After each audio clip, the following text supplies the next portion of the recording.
I'm Marinaro. They finally traded him. Yeah, it happened, and they found a taker. How did it go down? Is he the only one getting traded? One of them is not out of the question that it'll be done between now and the draft, and another one is drawing a lot of interest from a lot of teams in the National Hockey League. His GM says he wants to keep him, but he may just be tempted to trade him. What an answer he gave when he was asked about it. Who do the Canadiens get in return? What can he bring to the table? And a very prestigious tournament coming to the city of Laval. I'll discuss it on the Sick Podcast. I'm Marinaro. Turn up your volume. Because you're about to listen to The Sick Podcast. With Tony Marinaro. The sickest Montreal Canadiens podcast. And now a 24th Stanley Cup banner will hang from the rafters of the famous Forum in Montreal. The Canadiens win the Stanley Cup. Sports entertainment like no other. Brought to you by 8.6 Beer, intense by nature, and La Cage. If the last time you went to La Cage was when the Habs won the Cup, it's time you went back to La Cage. The menu will surprise you. I'm Marinaro, the Sick Podcast presented by 8.6 Beer, intense by nature, the beer for those who live their passions in order to make their mark. I love this beer. This one here is 7.9% alcohol, by the way, and also presented by La Cage. If the last time you went to La Cage was when the Habs won the Cup, it's time you go back to La Cage. The menu will surprise you. We're going back to La Cage for the sickest draft party you've ever seen or Montreal has ever seen. That's going to be on Thursday, July 7th, of course, in collaboration with La Cage. Stay tuned for more details. All right, we were waiting for the Montreal Canadiens to trade him. We thought they were going to do it on trade deadline day. They weren't able to get a deal done. But on Thursday, June 16th, just past 5:30 p.m., the Montreal Canadiens were able to pull the trigger on a deal sending 36-year-old injured defenseman Shea Weber, who spent the entire season on LTIR.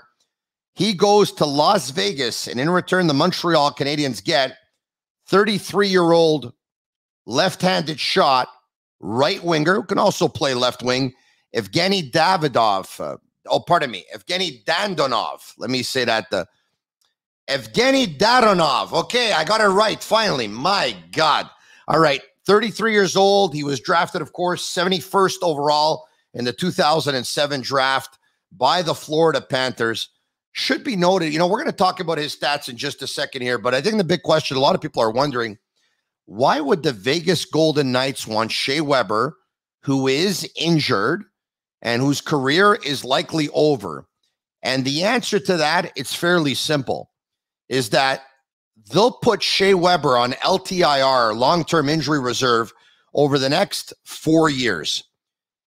Weber has a cap hit of $7.857 million, but that cap hit will be insured, so they won't have to pay that. The only thing they're going to have to pay is Weber's salary over the next 4 years, which is $3 million for the upcoming season and $1 million per season for the next 3 seasons after that. So they pay him $6 million in salary over the next 4 years. But once again, his cap hit is insured. So they don't have to worry about that. It doesn't count. By trading Dadonov to the Canadiens, who has 1 year left on his contract at $5 million cap hit, the Vegas Golden Knights save the $5 million on the cap. Should be noted that they have a couple of players that they want to sign, notably Nicolas Roy, Keegan Colasar, maybe even Riley Smith. The list goes on and on. So they need money on their cap. So they make this move. It works out for them.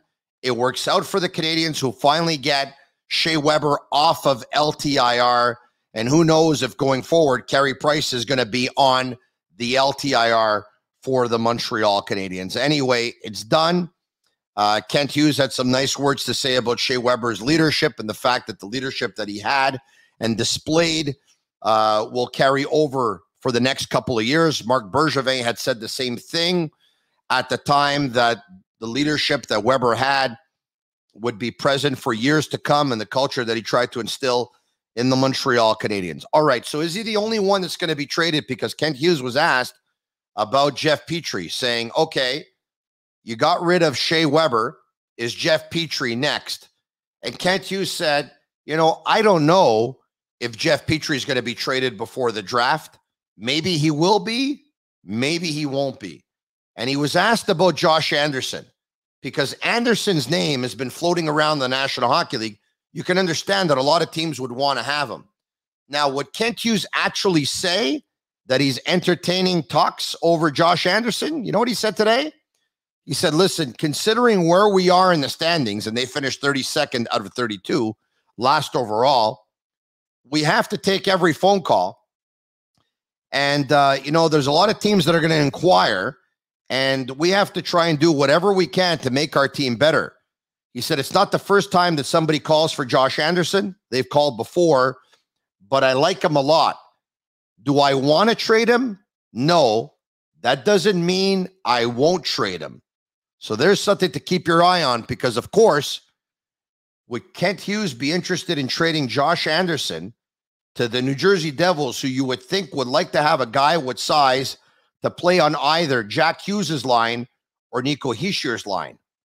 Would they trade him to New Jersey for the second pick overall in the draft? We discussed the possibility of the Canadiens trying to get pick number 2 in the draft, because there's a chance that New Jersey might want to trade that pick.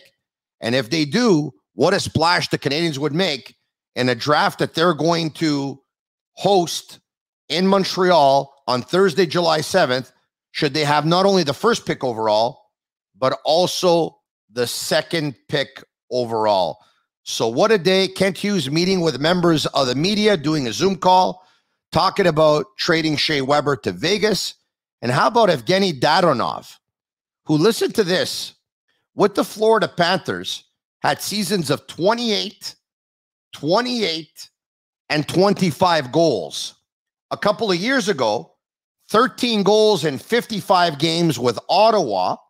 And last season, 20 goals and 23 assists with the Vegas Golden Knights. Those are interesting stats.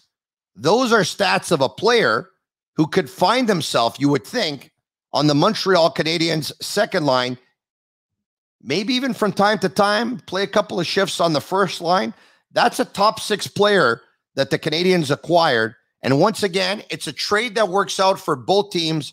It's absolutely brilliant. We were wondering, how can a trade of Weber make sense? We finally found out how. It makes sense for the Canadiens. It makes sense for Vegas. It makes sense for Dadonov. It makes sense for Weber. It makes sense for everybody. Great deal by Kent Hughes. I'll end it with this. I want to let everyone know of a very prestigious tournament that's coming to the city of Laval. More precisely, at Place Belle in Laval. It's the World Ball Hockey Championships at Place Belle. It's going to take place from June 21st to June 27th. There are 3 categories. There's a men's A pool that has 10 teams. There's a men's B pool that has 7 teams. And there's a women's A pool that has 6 teams. That's a total of 23 teams, 23 countries. And of course, it's presented by Ball Hockey Quebec and by Napper. You can pick up your tickets by going to www.ahbq.com. A daily pass goes for $20, which you can watch games on Rink A and Rink B. And a weekly pass goes for $75, which once again, you can watch games on Rink A and Rink B.